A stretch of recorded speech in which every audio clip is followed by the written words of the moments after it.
Now, the second side of belief that most people don't pay attention to that actually stymies us is the belief, and I'll say it, the belief in ourselves. You've heard it, but it's this way. Do you believe you're worthy? And do you believe you're capable? We have to stop being consumed by everything else and take heed of the moment.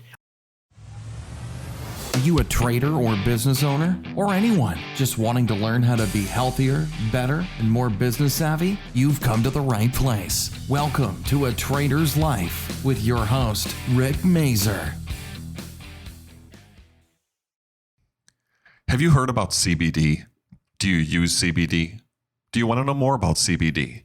If so, check out Passion Brands. They have a lot of helpful information on their website, and you can read more about why you should choose them over the rest at www.passionbrands.com. That's PASSION-brands, BRANDS.com. For this episode, I had the opportunity to interview Jeremy Herider. Originally from Lancaster, California, Jeremy's a proud dad of two beautiful, amazing daughters, Taylor and Ryan. He found his strength as an athlete from an early age and was a 3-sport letterman in high school and an MVP in baseball. He graduated from Gonzaga University, where he was an All-Pac10 Infielder. His pro baseball career took off not long after, but his drive didn't stop there, and neither made his list of accomplishments. Jeremy was the first contracted player with the Diamondbacks to get a hit in the organization's history. He was later drafted by the LA Reign, officially making him a 2-sport professional athlete. More recently, Jeremy has been named a CrossFit Champion, taking home first place for the Deadlift box jump event. Of course, now Jeremy has shifted his focus once again as a productivity consultant for Fortune 500 companies, private business coach, and motivational speaker. Jeremy's optimal self-coaching program and podcast boil down this lifetime of achievement into tangible, attainable habits that anyone can adopt for success. No success story, including Jeremy's, happens by accident. Begin yours with optimal self. And I hope you enjoyed listening to this interview as much as I enjoyed recording it. Hey, Jeremy, how are you doing? Welcome to the show. Good, buddy. Thanks for having me, man. Excited to get together with you. Yeah, you really interested me because I think it's great that your mission is try to, I don't want to use the word motivate. We can talk about that later, but to help people get better. We focus on that as well on the show also, but thought it would be great to have you on and chat a bit. Why don't you let the listeners know a little bit more about yourself? What brought you to a point where you wanted to inspire and help people get better?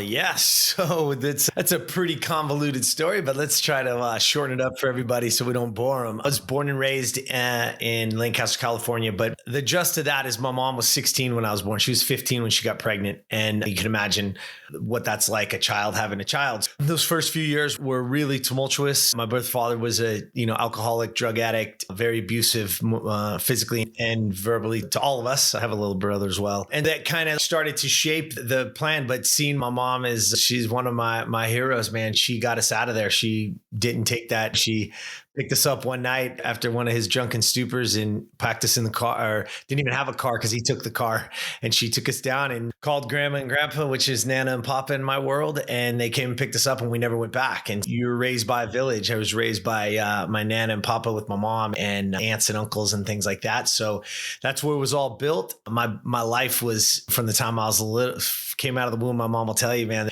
I told everybody I was going to play baseball. What are you going to do when you grow up? I'm going to play baseball. And it's funny because when you're little, when you're 6, 7, 8, it's really cute. But right. When you get 15, 16, 17, they're like, no, seriously, what are you going to do? You know what I mean? Like the game changes. I get that. My mother worked 3 jobs basically to support me and didn't have a car and all that kind of stuff. My dad was the guy going out and partying all night and sleeping on the couch, coming in at 4 o'clock in the morning type of thing. I lost my mother too last year. So no, I get it. It's when you have situations like that, you really cherish what everybody does, but you cherish what you have a little bit more.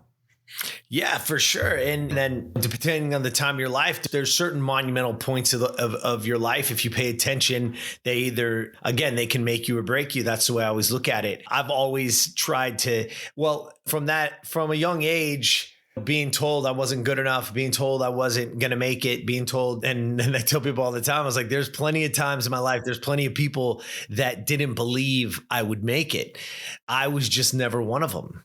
I was just never one of those people. I just knew that I just put my head down. And so I think to put some context around that for people listening and people that are struggling now and or wondering is it goes back to I was 13 and I was playing Little League baseball and we won the championship. And that year, my coach was also my best friend's father. So he was a mentor to me. It was like a second father, you would say. And I thought for sure that was the year, right? I'd never made an all-star team. I wasn't the kid that always got picked, but we won the championship. Here it is, my second father that I'm like, there's no way he doesn't pick me. This is it. We won the championship. The coach gets to pick the last two players.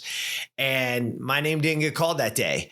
And I, of course, it was tough. And I was like, the kind of kid I was, I just went up to him at the little pizza party after and I asked him, I said, hey, why didn't you pick me? Why didn't I make All-Stars? And he looked me dead in the eye. Rick, I can tell you, man, I remember what he was wearing. I remember what I was wearing. I remember where we were standing. I could tell you what the smells were. And I'm 50 years old today. That's a 13-year-old boy. And I can still, it's that vivid.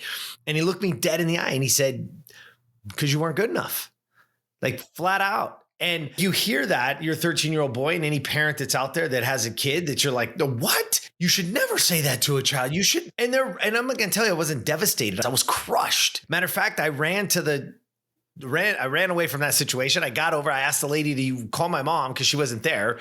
And she's like, kid, you can't use the phone. I'm saying, please. And she gets on the phone. She gives it to me and my mom answers. And I'm like, please come pick me up. And she's like, what's going on? You're supposed to stay the night. And I'm like, no. I need to get out of here, Mom. Please, I'm begging you, come pick me up. She's like, fine. I didn't even go back inside. I went outside. I sat on the little curb right outside the door until she pulled up and I jumped in the car. And of course, the moment that happened, because there's a relief, but just waterworks. I just start crying immediately. This 13-year-old kid. And she's like looking at me like, what is going on? What is wrong with you? And I'm like, just go. And she's, I'm not going anywhere until you tell me what's going on. So I told her, and then you know what happens then when you tell your mom that somebody just told you you're not good enough. She's like, what? Like I'm getting my ass, and I'm like, please don't, right? Please. And here's the thing. I don't know if she knows what she was doing or what she did, but she asked me the greatest question that you could. She looked at me and she said, then what do you want to do? And in that moment, there was this calm that came over me. And I was like, oh my God, what do you want to do? And I tell people all the time to this day, when people are struggling, when people are in trauma situations, like dramatic in their own head or whatever, or they're not getting their way or they're not getting what they want. Okay. So what are you going to do about it? What do you want to do? And she looked at me and I knew in that moment, I said, oh, can you, in Southern California, our big sporting goods store is called Big Five. They have like Dick's and all these other things now, but in those days, I said, oh, will you take me to Big Five? She looked at me, Rick, I was crazy. She was like, what? Let's go get some ice cream or go buy a toy at, Target or something. And she's whatever, fine. And we go. And just like I tell you what he was wearing and I was wearing the vivid. I remember walking in that store and I can still see the sign. It was on sale, big yellow sign, said $19.99 on it, was a batting tee. And I said, Mom, can I have one of those? And she's, you want one of those? What the hell is it? And I'm like, it's a tee, Mom. It's a tee. She's $20 and that it's going to appease you. You're going to feel like, yeah, fine, I'm in. And from that day forward, I promised myself, I said, listen, I'm going to hit 100 balls every day off this tee, every day. I'm going to go out there. And that day, same day that I didn't make that team, same day that he told me, I was in the backyard with whatever balls I could find around the house. And I was hitting balls into the wall off of that tee.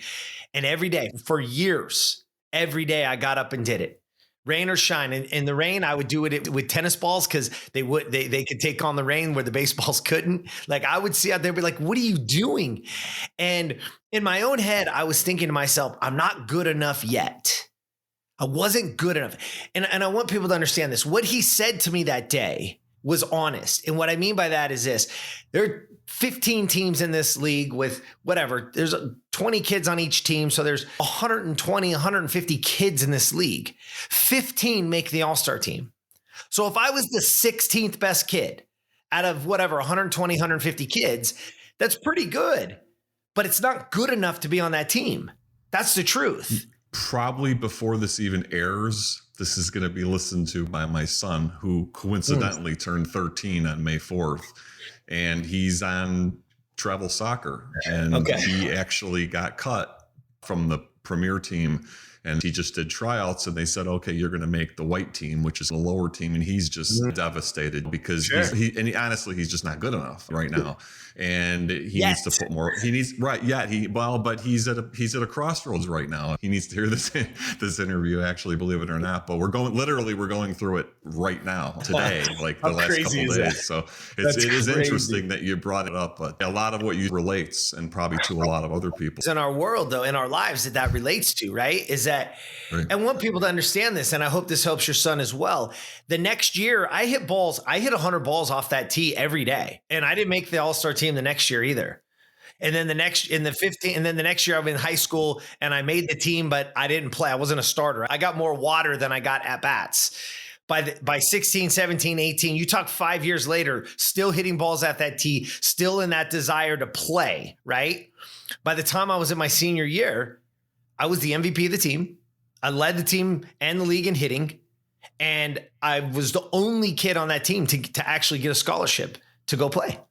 So that's 5 years later. And you ended up playing pro ball. Here's the cool story about that whole thing, Rick, is my second year playing in pro ball when I was with the Diamondbacks, and 7 of those 15 kids that were on that all-star team paid a ticket to come watch me play baseball. That's awesome. I wasn't good enough to be on the same team as them. Now they buying a ticket to come watch me play. And they're still my friends. Don't get me wrong. They're great guys. They've done some wonderful things in the world as well. I'm just saying it just depends on where you're at and what do you want? Because sometimes we get caught up in the semantics instead of just saying, no, man, you got to put in the work. Just keep putting in the work. It's not going to happen today. I promise. Those of you out there right now that are learning something, that are trying something, that are in the business sector, it's not going to happen today. It's not. You're not going to jump down and do 100 sit-ups and then go check the mirror for your six-pack. It's not going to happen in a day. All of these things that are great take time. And massive dedication to doing the mundane thing. Think about this. It's not that I was telling you, again, I found some fun things to do off that tee. I would move the tee, and there was a construction site by our house, and I stole this big piece of plywood. And so I would put the plywood there, and I'd throw the balls up, and they would bounce a little bit on the plywood, and they would take different bounces, and then I'd hit them into the wall. So I was doing I was trying to spice it up and make things a little bit more difficult or fun or whatever throughout those years. But the other side of this is the thing that matters the most, right? Is how you perceive what they're saying to you. He's not the only one that ever said, oh, you'll never make it. That happened many more times throughout my life and career. But it didn't matter what they said. I was just like, forget it. All I know is I'm just going to keep doing my thing, man. I'm going to keep working. The work you do when no one's watching is the work that counts. It's easy to go to practice and be on the field with your team and your coaches and all that kind of stuff. But what do you do after? What do you do then? I used to tell people in the gym all the time, look, I get you come to my gym. Yeah, I'm going to give you a great workout. I'm going to teach you how to move better. You're going to feel better, no doubt. But I get you for 1 hour. What are you going to do for those next 23? Because you can screw everything up we just did in those next 23 hours. But the bigger thing too here that I want people to understand is one of the things, let's look back at myself for a second. That 13-year-old boy, what was my expectation? I thought I was going to make it because of my connection to him, because he liked me, because he was a second father to me. It was an expectation to be something to be given to me, like it was a right or something, which is not true. That's not how life works. The work goes to the person who is put in the work, who is skilled, who is masterful, who's all those things. And I wasn't there yet. But the question was, what are you going to do about it? Right. What are you going to do about it? Is this something that you want? Yes. Okay. Then what are you going to do about it? Here's what I know I can do by myself. I don't need anybody else. I didn't need my dad was not going to do it. He was probably drunk somewhere or who knows where. I had to figure out things that I could do by myself in that type of sport that I didn't need anybody else. I didn't need anybody else to do it. Along the way, here's another thing that I want people to understand is that confidence, I didn't have a lot of confidence back then because I wasn't the best kid. So I was just enough. But confidence is earned, only earned. And as you start putting in the work and you start feeling better, as it starts getting better and better, you start earning the right to be confident in that. And when you start becoming confident, the people around you see that, right? Because by the time I was a senior in high school, I was voted to be the captain of the team because people were paying attention because I was there before you. I was staying later than you. All those kids in those years knew that I was doing that because, matter of fact, when they started seeing results, guess what they wanted to do? Hey, can we come over and hit with you? Can we come over and play with you in your backyard? Right. You know what I mean? They start wanting to join it. And I was like, heck yeah, come on. It's more fun with more dudes. Let me ask you this. So we know that you have to want it real bad. You have to dedicate yourself. But why do you think that many people start things and just don't follow through, or maybe they just assume things are going to be easier than they really are? It's a great question. The way when we talk about it from that perspective, I use the word belief, and I'll tell you why. Belief is the most important piece of this pie at that point. And there's two sides of belief. It's you believe that it's actually possible. So you believe, yeah, man, why not me? Why not me? Someone else has proven. There are guys right now playing professional baseball under contract, getting paid to play. There's thousands of them at the time, right? Through the minor leagues and major leagues. So it's proven that it can be done. So the belief that it can be done. Yes. Now the second side of belief that most people don't pay attention to that actually stymies us is the belief, and I'll say it, the belief in ourselves. You've heard it, but it's this way. Do you believe you're worthy? And do you believe you're capable? So it's not just, oh, I have to have belief in myself. Sure you do. But the belief in yourself is, do you believe you're worthy of that? Because a lot of times we don't believe, or do we believe that we're worthy or deserving of being that player or being that thing, whatever it is in your life? Do you believe you're worthy? That's what's holding them back, is that they don't think that they're worthy. Correct. And that can come from all kinds of other areas that we're not paying attention to. That could be your dad telling you this or this happening, or a teacher or something along the way. But the other side is, do you believe you're capable? That's another part that people miss, that they don't truly believe that they're capable of that achievement. They say they want it, just like you said. They say they want it. Looks like a really cool thing. Oh yeah, I can do it. But then deep inside, they don't believe they're worthy or capable or even deserving of that. But so we've got to get to the heart of that. Do you think that some of that has to do with the hunger? I know with me, like I talked about, nobody was going to give anything to me. I knew that but I had doubt too. I had doubt. I didn't necessarily believe because I didn't go to college. I didn't have a big network of people. We didn't have a lot of money. I guess somewhere internally, I did believe in myself more than I guess I thought. But I think you have to have that hunger to want it. But then, like you said, even if you have the hunger, some people aren't capable. They need help. Sure. That's exactly right. No success is done alone. I want to be clear on that. Like, even if the success parts that you see, whatever the bio says of anybody, some of these bios, they're amazing. I've heard you read mine and I go, wow, that's pretty cool. But it doesn't feel like that to me. It doesn't. Because let's be clear, my goal of baseball was to be a 20-year major leaguer and go to the Hall of Fame. And I didn't even get close to that. Didn't even sniff it. So as much as I've accomplished, right? Like, it looks great. It's not even, it was a massive failure if you ask me what my true ambition was. But I truly believe I believe I maximized my potential. And I know today that I was not put on this earth to be a 20-year major leaguer and go to the Hall of Fame. But you're also a CrossFit champion. That was, again, I'm a competitor. How did that come about?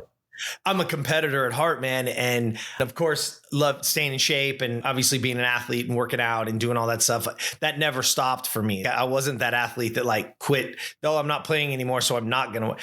No, I enjoyed working out. I enjoy that aspect of it. I enjoy running, jumping, even to this day, to this moment. CrossFit is not easy. I can tell you that much. So it got introduced to me. Yeah. It got introduced to me too when I was about 40 something years old and I was not in shape. I was told by the class that it was, but that's a whole nother story. So how do you shift from baseball player from sports to, and we're going to talk about the stuff that you have going on, the coaching and things like that. But what made you decide that you wanted to just make that change? Were you just done with it, or you wanted to help people? That's great. Yeah, no, I'm one of those guys that they took the uniform from me. I didn't get to give it to them on my terms. Okay. So again, there's a job and it is a business. And at some point for everybody, regardless if it is you get to retire and say thank you, or they tell we don't. And it was at that point for me, my stepdad, who my mom later married, had cancer, and watching him go through that was a tough time. There was just times, and yes, emotionally for me, it was time, but also the organization were making some moves as well. And so it was a good time for me to part. I struggled for that first year and a half, 2 years, actually. My identity was as an athlete, as a baseball player. And that's one of the things that I think a lot of people get caught up in our lives in general, is in where even in regular life, like our identity is the car we drive or the house or the zip code we live in, or those kind of things. And the moment any of those things waver or go away, all of a sudden our identity's gone, and we struggle. And I was no different. I struggled with it. I say today, I think I was in some form of depression, not knowing I was in some form of depression. Is that I knew there was a problem the day I was at a grocery store getting groceries, and I ran into a gentleman that, I knew just in passing, but obviously knew me. He's, "Oh my gosh, Jeremy." And he's, "Hold on right here. I want my son to meet you." And goes and gets his son. Here comes this like 7-8-year-old little kid. And he says, "Hey, Zach, this is Jeremy, the baseball player I was telling you about. We went to this high school that you were going to go to," and blah, blah, and all this stuff. And when he said the baseball player, and Rick, I hadn't played baseball in a couple years at least. Okay.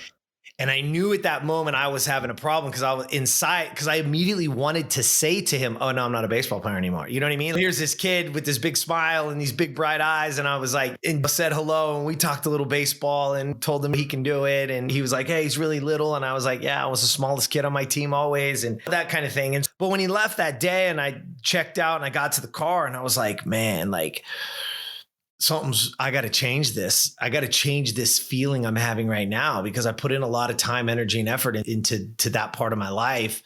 And why is it hurting me? Why am I angry inside or hurting when somebody says, "Hey, the baseball player"? Because I'm like, I felt like a facade. I felt like I was fake. I felt like that was an imposter. I'm like, I don't play baseball anymore. I'm not a baseball player. Like, I felt like an imposter. I was like, this is weird. And so you have to start to dig inside yourself. And and through some therapy, journaling, meditation, my own, like getting into some things about myself and understanding that I knew in that moment that I was like, oh, okay, that's an identity. And my ego and identity was connected to this. And so when it wasn't anymore, it gave me that imposter syndrome feeling, like I'm like, "Oh, you're an imposter," because I'm not a baseball player. I'm not getting, but the truth is that is part of who I am. It is part of what I did, but that's the difference, right? It's not who I am. It's what I did.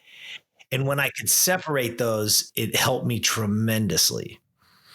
Let me ask you this.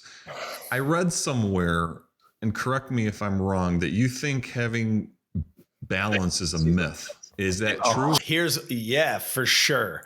Because even in those years, I was married and I had our first daughter. Actually, I had 2 daughters during that time. My second daughter was barely born when I stopped playing. She probably, I don't even think she was maybe a year old. But my oldest daughter, Taylor, she got to be part of it. She got to see it. But let's be clear, like the majority of my time was spent on a baseball field, was spent in a gym working out, getting ready for the season. And it was traveling, it was being gone. So there was no balancing that. This is not a balancing act where, okay, 50 of my percent time and going to be put over here. And then that's not how it works. And when I say balance is a myth, is work-life balance, especially, it's a myth for everybody. Because even today, the majority of your life is going to be, most people is spent on a job or at work. The majority of the day is truly spent there. What I try to teach and what we talk about with Optimal Self is I call it 100 or nothing. And what I mean by that is this, is that each and everything that you do needs to get 100% of you. Meaning, if you're going to be with your kids, then turn your damn phone off or plug it in and leave it in the other room and spend the time with them. Be with present, them. right? Be in that. Yeah, 100%. You go to dinner with your wife. Don't be checking your phone because you have a $10 million merger happening and you got to be, listen, there has to be the separation. And I've done it. And I say that in real life is because I told this, my youngest daughter, I'll tell you a really cool story where the paradigm shifting moment, this is literally where it came from. And it got journaled and written. And I started teaching it very quickly. She was 11 years old. She's 21 today. She's going to be 22 in July of 2021. And she was 11 years old. We were sitting at home on a Sunday afternoon at the time, and I'm running a real estate company at the time. We're doing hundreds of deals per year. And it's a Sunday. She said, Dad, you want to watch a movie? I said, yeah, baby, let's watch a movie. Sure. And so I said, grab one off. She gets a little DVD. We weren't streaming in those days. Those of you guys that are listening, like none of that existed yet. We still had DVDs. Right. So she grabs a DVD and she liked being able to do it herself, that little bit of autonomy for her. So she puts it in, and we had this big, huge couch and ottoman, and we pushed the ottoman together. We got a blanket. She got under the blanket with me. Here we are on a Sunday afternoon. We got a movie on, and my phone's sitting next to me on the charger, and it buzzes and I check it. And it buzzes and I check it, and it buzzes and I check it. One time after another. We're about 20, 30 minutes into this. And before that, I'm answering emails, texting. I'm like, I got two or three more text threads going, all this kind of stuff. And she gets up and goes in down the hall to the bathroom. So I thought she was just going to the bathroom. So I'm like, okay, whatever. So I keep going. I'm literally got one eye a little bit on the TV and whatever. All of a sudden I recognize that it's almost over. And I go, huh. So I get up and I go walking down, and the bathroom lights off and the door's open. So she's not in the bathroom, because I was like, she must be not feeling good. And I walk down, I see her door in the hallway, her door is cracked, the lights on. So I walk over there and I crack the door open. This is my child who is not cleanliness. Their cleanliness is not her favorite thing. And her room is spotless. She's sitting on the bed. Her bed is made. She's on her bed up against the pillows, and she's got a book in her hand. I wish people could see me right now, but just imagine she's facing the opposite direction of me, or like sideways. She doesn't even look over at the door. And I said, Rhino, baby, what are you doing? I thought we were going to watch a movie. Without even looking towards me, she got her book open. She turns the page of the book and she just doesn't even look over. And she goes, yeah, Dad, when you're ready to watch a movie, let me know. I was like, oh, you want to talk about getting socked in the gut? I was like, oh shit. All right. I got to rethink some things. I say paradigm shifting moment. That was a moment. And I knew in that moment, I was like, she's right. I was sitting there. I could have argued with her. I was like, oh no, I was just it was work. And it was work. I could justify the whole shitty behavior that I just had. I could, but she was right. And I was like, damn, all right. Phone goes away. Get in here. Let's pop some popcorn this time. And when I left that moment, that next day at work, I literally wrote it out in my journal. And I said, what is this? What are we doing? I said, I got to give from this day forward, then those moments, they're getting 100% of me. That way, when I come to work, gets 100% of me. My clients, my agents, my people, they get 100% of me. They're not going to see, because the same thing goes when you got one foot in and one foot out, you're checking this, you're checking that. Multitasking is a myth, all those things. Your brain doesn't work that way. And yet we try to treat our relationships that way. So understand that, yeah, it's a myth, but I'm going to tell you this. You give quality time to those people that mean something to you. Those people, you give them quality time. Then it's not so bad that time at work when you got to stay that extra hour, or on a Saturday when in my world, you got to go open a house for somebody or do something like that. Like they'll understand if they get 100% of you in those moments. We got to stop. We have to stop being consumed by everything else and take heed of the moment. Are you giving this? And I go back to even in the things that you're doing when you're working towards your goal, are you truly giving that 100% of you? Because if you're failing at it or you didn't get there, We got to assess it. Be honest with yourself. Did I really give everything I could? Or did I just kind of, I did it a little bit and then it didn't work out? Well, of course it's not going to work out. Like, great things don't happen that way. I agree. It's 100. Think about just giving it 100%, man. Give it 100% of you. That way, when you leave it and go do the next thing, even in the smallest things in your business. That's really good stuff. That's interesting. I want to talk about goal setting, because we're in a task-based society with calendars and organizers and all that kind of stuff for everything, but people still seem to have trouble getting stuff done. And I've heard it. I know you've talked about it. I've heard it from people like Tony Robbins and all that other kind of stuff. But I want to discuss this concept of beginning with the end in mind. I love it. Do you have any thoughts on that? Two things. Yes. One is I got that from 7 Habits of Highly Effective People from Stephen Covey, Dr. Stephen Covey. Fantastic book. It's 30, 40 years old now, but still just incredible principles. When he talks about beginning with the end in mind, just means I got to know where I'm going if I'm ever going to get there.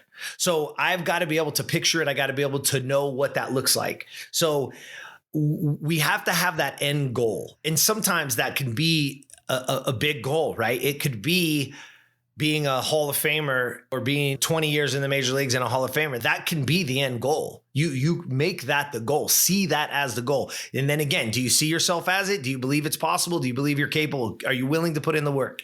Now what happens though, Rick, is where I want people to understand in goal setting is the biggest mistake is that now we become very result oriented towards the goal. And so when we don't get immediate results, that's when we go up. It didn't work. I'm out. I'm not very good at it. I'm out because I didn't get the result.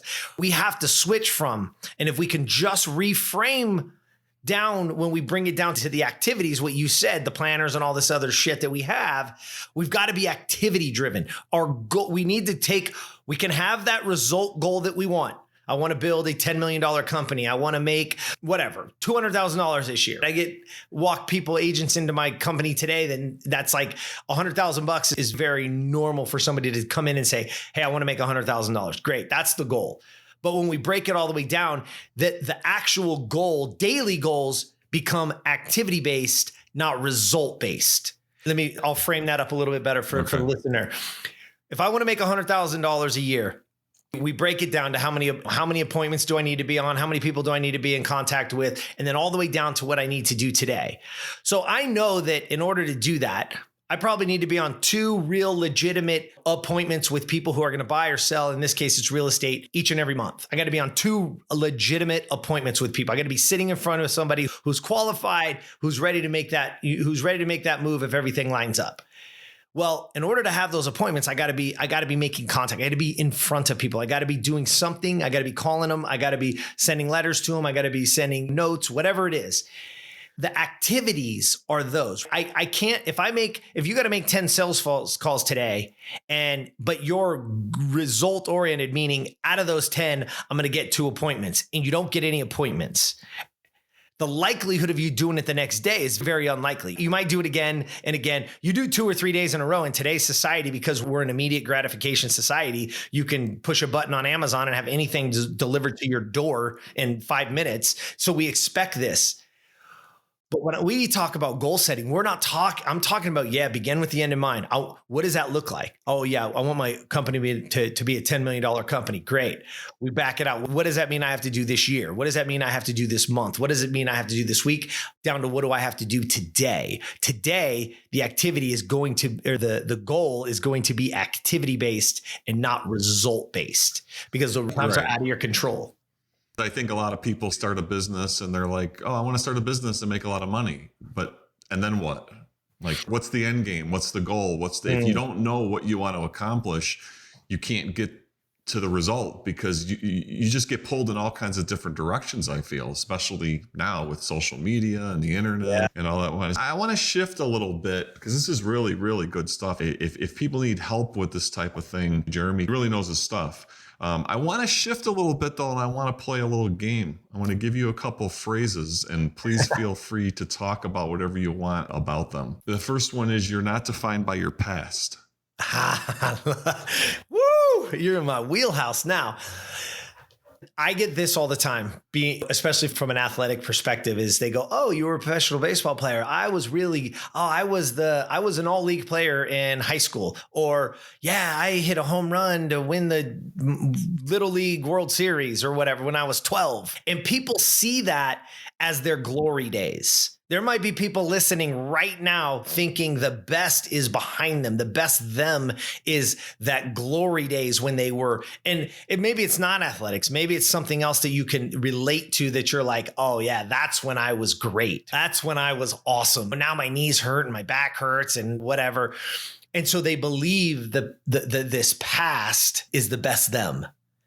And you have it both ways, right? There's other people who have had horrible pasts, been treated insanely bad, that have gone through incredibly tough situations. And I've heard it all. There are some things that like literally boil my blood, Rick, where I want to go, "Wait, he did what to you? Let's go find this guy and let's make sure that never happens again." You know what I mean? Like it boils my blood. It really, truly does. Anyways, you have both sides, right? The people who believe the best is behind them, the best me is behind me. And there's other people that the trauma and the things that they've had to come through, they're just like, I don't even know how to be.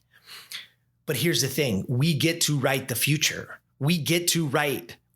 People talk about this and this, there's all the foo-foo stuff and meditation. And I love meditation. I love journaling. I love it all.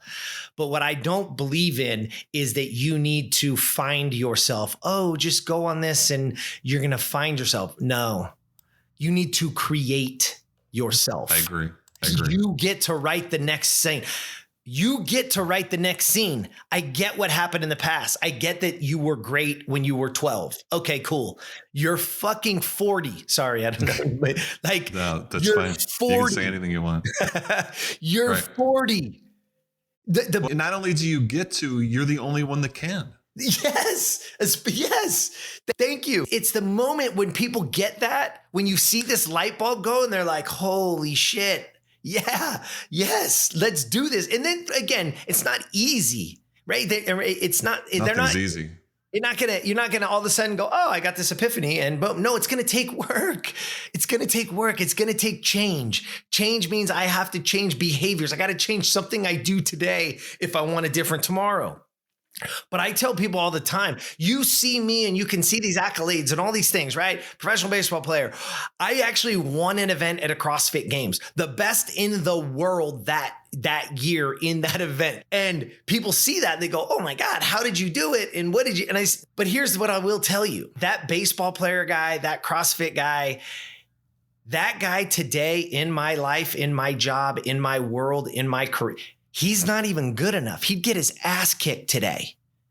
That guy would get his ass kicked. So if you think that that's the best guy, like, no, that dude isn't even close to good enough to be to where I am today. And guess what? The guy I am today, 5 years from now, is not even close to being good enough to where that dude needs to be. It's an evolution. It's the art of becoming the best version of you, which I got to change. If I want a different tomorrow, I got to change something I do today. And we break it down into easy principles. I just want you to wake up and have our hydration cocktail, water, Himalayan sea salt, and lemon, because I know that your brain is 90% water. Your muscles are over 80% water. Your bones are over 70% water. And we wake up and we have coffee because we need to get the kickstart. No, we're going to get to the health stuff. I got one more quote though for you. Yeah, no, good. Sorry. What is identity capital? Dude, I love your research. Identity capital is building who I am. I have to deposit. Capital is your wealth. Think about it as yourself. We have to be able to deposit into that bank constantly. So if you say, "Hey, I want to lose 50 pounds, right? Like, I am overweight. I am tired of this. Everything hurts. I'm borderline diabetic because of where I'm at." Right? Those are all the choices that you've made, right? Here we are today. We have to change that identity. In order to do, we've got to start building some capital. So what would that look like? What that would look like would be like, I'm going to walk for 5 minutes around the block or on the treadmill today.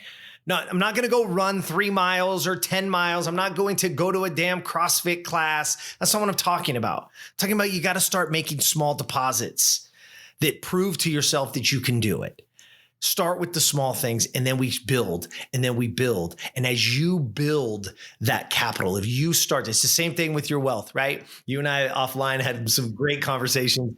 The stuff that you're doing is just incredible. I love it. Can't wait to see more. But the same thing goes. I got to make those little moves, those small moves, and the compound interest of those. The same thing goes with ourselves. The same thing goes. Build that capital. Show up for yourself, right? In our world, one of my words is integrity. Integrity is just simply do what you say you're going to do. If you said you're going to be here at 2:00, be there at 2:00. I'm not an excuse. I don't want to know why you're not. Either be there or don't. If you said you're going to get up and you're going to go for a 5-minute walk, get your ass up and go for a 5. Start building that identity capital. Start putting that money into the bank so that you can build that wealth for yourself, that self-wealth. That's awesome.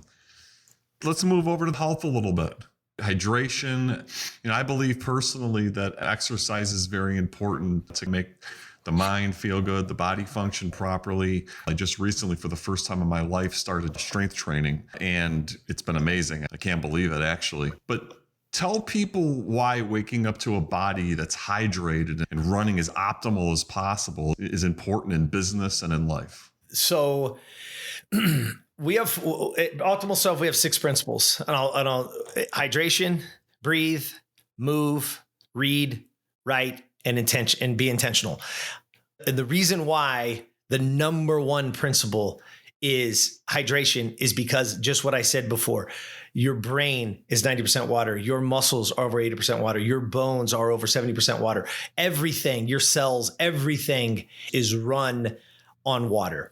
And your brain is not going to work optimally, this is the control center. This is everything. Your brain is what is telling everything else to move. It is allowing you to see. It is allowing you to talk. It all comes from there, right? All the nerves, everything. So when we get up in the morning and the first thing you have is a cup of coffee or a Red Bull, and I want to be clear, I love coffee. I am an avid coffee drinker. I order in beans from all over the world. I just got some new ones in from Rwanda, I think it was, and they are amazing. And I crush them myself. I love it. But I do not allow myself to go. And if we go get ice cream with the kids, I'm getting coffee flavored ice cream. That's how much I love the taste of coffee. And me too. Okay. Yeah. But in the morning, when we're coming out of a fast, you've been sleeping, right? So most people are sleeping somewhere between 6 and 8 hours. I wish people would get more and more in that 7 to 9 range. That's a different topic. But you're coming out of a fast, depending on the last time you ate, even before you went to bed. We're coming out, and our body is this is the moment when our body is the most susceptible, when we can actually feed it the best. So if you go to something that is a diuretic, that is actually going to cause more hydration, your body is not going to run optimally that day. You might think you need that kick because of the caffeine, whatever it is that you turn to. But the thing is that we've conditioned ourselves for that. Everybody, you have built that conditioning. It's not needed. We've built it. But if I can get you, and again, we talk about this a lot. We talk about creating streaks. I know if I give somebody 6 principles and I say, okay, every morning, and I'm with you. The reason why principle number 3 is move and not called exercise is because people see me and they see me, I was an athlete, and then CrossFit pictures, and you're like, holy cow, that guy's out of his mind. That can't look like that or do that. That's my point. That's not what I'm talking about. Movement in the morning is even better for your brain. Everything that we talk about is turning on this control center, right? Being able optimally see your eyes, getting some sunlight, vitamin D, and seeing that it turns us on, the circadian rhythm. There's all these little aspects that, again, people come to me to learn how do they get their business better? How do they make more money? In agents and things, in some of the other coaching people that we have. And where do we start? We start with you. Your business in your life is going to grow to the extent that you do. If you keep doing the exact same things, expecting a different result, You know what that is, right? We all know what that is. Was going to be one of my questions. Well, yeah, exactly. 100%. Yeah. So here's the thing. So with hydration, right? We believe that is the number one thing. This is something that everybody can do, because there are people out there that might have an ankle injury, a knee injury, a back injury. And so we say, okay, where does movement fit for them? We have things, and we have a whole program that can show you to do things that are completely modified. I tell people all the time, I'm like, do you get on and off the toilet? Do you go to the bathroom? I hope so, because otherwise you got bigger problems. You need to not call me. You need to call somebody else. So I literally tell them, get your phone out. Everyone has one of those. And guess what? It's got a little timer on it. We're going to start that timer. You're going to put the seat all the way down, and you're going to get your ass on and off that toilet for the next 60, 90, 120 seconds. And let's see how you feel, because you're getting on and off it to go to the bathroom. So don't tell me you can't do it. That's not true. We can modify, we can find things for people to move just to get their brain going. Because the moment you do, it forces you to use the control center. Now imagine if I've hydrated, it's already turned on, got a little bit, and now I got this movement going. Everything starts to flow. Now when you sit down to work, when you sit down to do something, to write, to be present with whatever, you're already switched on. Most people think the switch is a caffeine hit, and it does the opposite. No, I think that you're right, because we deal with this with day trading. You have to be super, laser focused. But even people who are running their businesses, it's good stuff.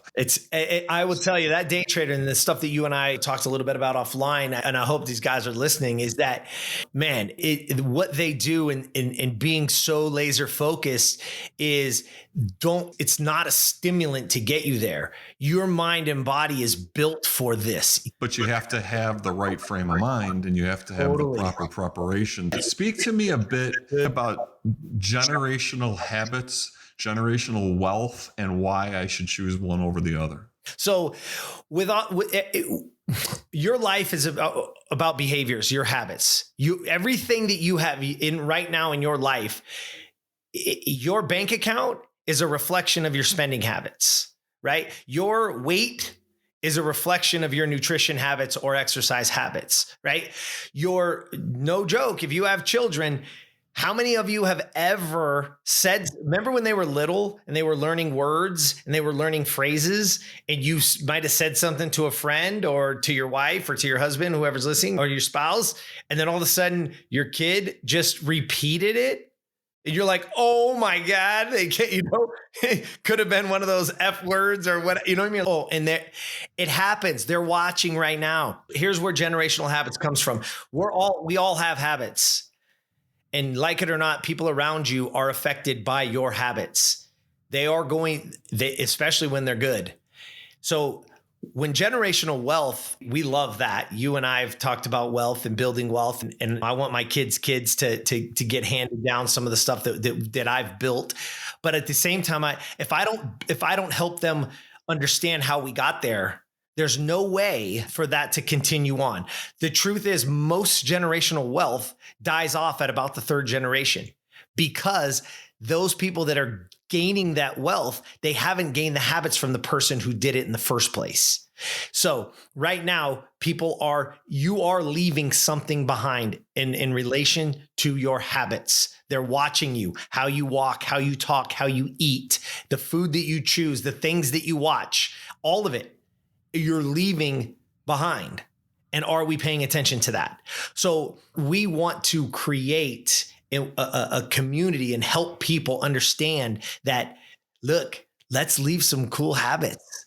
Let's leave some cool things behind. Let's leave that, as opposed to because you're leaving something, whether you realize you are or you aren't. Yes, you are, right? There was an old Charles Barkley quote when he was like, I'm not a role model. And they were like, yeah, Charles, you're the number one basketball player right now. Like, you're a role model, whether you like it or not.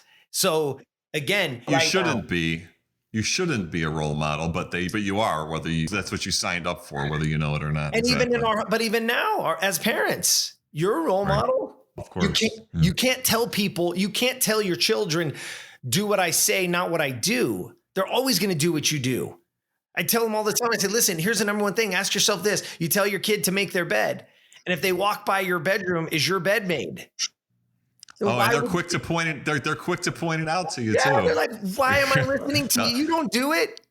They'll call you out on your stuff for sure, 100%. Look, this is fabulous. I wanted to bring up something. It's actually one of my favorite quotes from Steve Jobs. Speaking of Apple, like we talked about before, Yeah. you probably have heard it. He said that one of the things that he did every morning when he got up to get ready to go to work was to look in the mirror when he was getting ready. And he asked himself this question. He said, if at the end of the day, whenever I'm done doing what I'm doing today, ends up being the last day on earth, and I knew that was going to be the case, would I go and do what I'm getting ready to do right now? And if you find yourself answering no to that question too often, it's kind of time to make a change for yourself in one way or another. So my question is, do you agree with that? And what should people's next steps be if they want to make that change?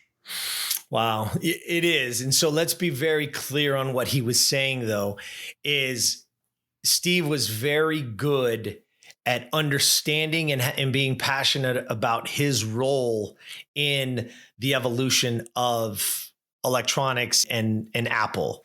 He hired the people around him to do the things that he wasn't good at. So what he was saying is, because again, when you ask that question, people are like, oh, so I should just be on a beach with a rum cooler and sitting? No, I'm not doing that. And that's what I would want to do today. So I should do that no, that's not what he's saying. He's saying that we understand that we all have careers. We all have things that we have to do. What he's saying is this, am I finding the love and the passion in what I do? And can I? Where I spin that a little bit, Rick, is this way, is that imagine no matter what your job was, you did it the best that it could be done. And I'll give you a scenario. I was coaching this kid in real estate. He was new to the company and I took him on one-on-one. He had a ton of ambition and I came from broken home and some tough times, but he was like, man, I really want to make this happen. And so, I poured into him a bit on the side and came to me about 6 months in. It only closed a couple deals. And he said, hey man, I'm not that trust fund baby. I don't have it. And I had to apply for a job and Staples just gave me a job. I know you'll be disappointed and I know you won't want to coach me anymore, but I just wanted to be honest with you and tell you why it's okay if you don't want to coach me. And I said, why do you think that? And he said, well, because I'm not making it in the business. I said, this isn't a business that you make overnight. So tell me again, why would I not? Why? And he said, Lan, I got to start working. I'm going to take this job. I start in a couple of days. And I said, fair enough. I said, I'm proud of you. I'm very proud of you. I'm proud of you that you're standing up and going to do something with your life and good, like not trying to mooch off of somebody else and borrow money. You're like, no, I'm going to go out and earn some. I'm going to make my living. But I said, are you still doing the things that we can still do this? I don't need you to be 8 hours a day doing real estate. I don't. I need 2 or 3 great hours. Can you still do that? He said, yeah. I said, we will keep working together on one condition, that whatever Staples asks you to do, you do it the best that they've ever seen it done. So if they ask you to sweep the floor, you be the best damn sweeper they've ever seen. If they ask you to stack computers at midnight, you don't complain about the time. You make sure that every one of those is stacked perfectly in the right, and the best that it's ever been done. And he looked at me like, okay. I said, do you know why? I said, because how you are here is how you are everywhere. So when you get there, if you just half-ass it, if you're just there to kill time to get a paycheck, you'll never make it in this business. Because the correlation is, if you can go there and do that and be like, oh, you just gave me this, you just gave me the mop. Watch this. Watch how badass I am going to be at this damn mop. Oh, you want me to stack those? Oh, everybody else gets tired. Oh yeah, it's midnight. I'm tired. Let's go. Watch this. Because that's going to roll over into the rest of your life. But if you half-ass it and you just do it okay, and you go slow and you just do it because you get a paycheck on Friday, that's going to roll over into the rest of your life as well. You have a choice. Which one are you going to go? If you'll do the first one, I'll keep coaching you till long as you want. I'll be in your life as long as you need me, because that's the guy I want to play with. That's the guy I want on my team. I don't want you there because I pay you. I want you there to do the best that it can ever be done. You want to get a raise? I had a coaching client that was in the mortgage industry, and she came in, right? And she was like, I got to get more money. I got the single mom. And I said, all right, where are you on the scheme of? She was what they call a closer. And I said, okay, where do you rank? She's like, what do you mean rank? I said, I don't know. Are there other closers in the company? Yeah. How do they rank you guys? How do they give you a job? What is your quota? What are they expecting? Most of them do 40 or 50 closings a month, whatever. I said, all right, what does the best do? Who's the best one? Oh no, there's a girl out of Kentucky that does 100. And I said, really? What's the most you've ever done? 40. I said, all right, do 100. I don't have the time. No, you're just not making the time. You're not efficient with your time. She's proven that it can be done. You have somebody out there right now that is proven that 100 can be done. That's proven. She's proving it. She's just better and more efficient with her time. She has a better system than you have. But let me tell you this, you want to make more money? I guarantee you she makes more money than you do, because they can't live without her in Kentucky. If you just reframe it and change the mentality a little bit, and all of a sudden I look at it from being, okay, because I want people to understand is that will roll over into every other thing you do. Maybe you're not in the job. You don't have the dream job today. Maybe you don't. But the only way to get there is to be the best at what you're doing now, because then you can take that next step, and then you can take that next step, and then you can take that next step. Wow, that's so true. So that's a great segue into, you have a coaching program. To talk a little bit about the coaching program, what kind of people you can help, what kind of clients you typically get, and everything like that. Yeah, so we're expanding now into just about all sectors, because again, it's about the best. It's about training people to be the best version of themselves. So regardless of their sector, regardless of what they want to do, we will help them with the business side as well. But our goal is to bring them in and literally help them become the best version of themselves, so that they have the time, they have the energy, they can make the time, they can build and create the person, they can create the life that they want. And so we have groups, they're small groups that we cap them at about 6 people, so that they really still get me, or it's not watered down at all. And then of course the one-on-one is that much more specific. So we have all of that. They can get all the information at optimalself.today. We have tons of free stuff. We have identity creator course. We have all kinds of other courses that are going to be at their disposal. We do have a private Facebook group that I do a ton of coaching and Q&As in, that they can join again for free. We want to get it out there. My goal literally, Rick, is to build a platform that is inclusive, that people understand that it's not about being somebody else. It doesn't matter your age, your gender, or whatever. It is simply the fact of being the best version of you can start at any time you make that choice. There's a really cool guy that I talked to last week, and just so people, you'll love this. It's not CrossFit, but it's all that same kind of box jumping, and like it's interval training. And the guy came in 74 years old. 74 years old. His start date, he was 74 years old. He's been with them for a year and a half now, and he's lost 50 pounds. Never felt better. He said he feels better than he did when he was 50. He started at 74. You can have excuses or you can have results, but you cannot have both. Wow. Look, you've provided a really lot of information for people. It's a lot to take in, but I think if folks listen to this, they'll get a lot out of it. And I want to thank you for being on the show. And if anybody wants to know more about Jeremy and what he's doing, check him out. You have a podcast, Optimal Self Podcast. That's correct. You can check that out. You can find that anywhere where you listen to podcast platforms. He's got the Optimal Self Coaching Program. And of course, you can find him on, you have a website? Optimalself.today. Yeah, www.optimalself.today. Yeah. What I'm going to do is I'm going to link all this stuff on our episode page as well on the website, so people can see that and click over to you as well. And it's been great speaking to you, and hopefully we'll do this again sometime. Yeah, man. I look forward to it. I look forward to staying in touch and talking more trading with you. So I appreciate it. And again, if there's anybody out there that needs anything, you can find me on any of the social medias, and I answer them personally. So I'd be more than happy to help. Yeah, we're going to link to all those as well, for Wonderful. Sure. All right, Jeremy. Awesome. Thanks, buddy. You have a good day. You too. Hey, everyone. If you enjoy these episodes here on the show, please Don't forget to follow us on your favorite podcast platform wherever you listen to audio. It's a great way to be reminded when new episodes are released. You can also rate and review the show as well, which helps to spread the word to new listeners. Also, if you're interested in trading the financial markets and curious about stocks, options, futures, Forex, and more, please head over to my website at rickmazer.life. Be sure to join our mailing list. We are currently in private beta with Enlightened. Enlightened is a trading community and will provide great information and lots of free resources. We have tons of things planned for expansion to give anyone interested in becoming better at finance, investing, and trading your money some great opportunities. Get on the mailing list today and let's get trading and better at managing our money.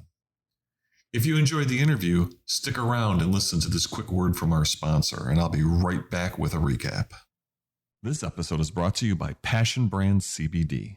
Passion Brands carries a very high-quality, broad-spectrum CBD with 0 THC and comes in tinctures, which, for those that don't know, are drops taken sublingually under your tongue, soft gels, gummies, salve, and they even carry dog treats for your pup.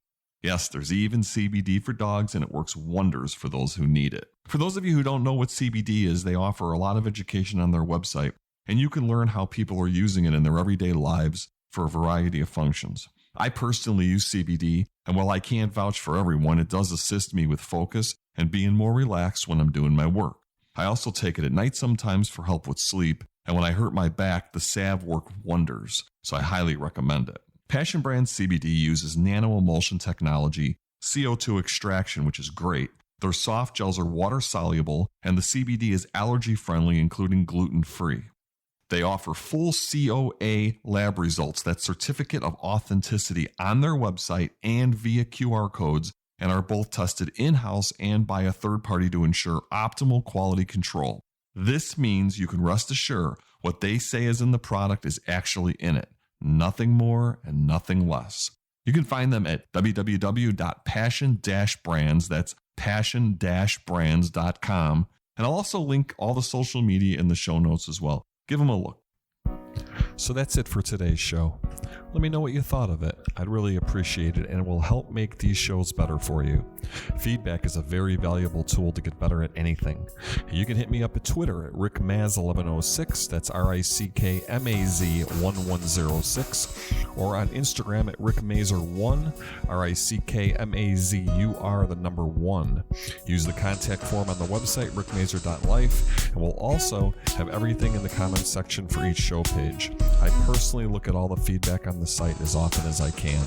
Finally, if you have anything to contribute or ask, or would like to appear on the show through an interview or one of our other segments, you can leave a voicemail at 1-800-590-0174, or by contacting us on any of our socials, or use the contact form on the site. We'd love to hear from you. I consider us all a community, a group. Let's remember, in today's more challenging world, we are people first. We're humans who just want to be treated as such and live in a place where we can all prosper and live well. Bye for now. Until next time. See ya.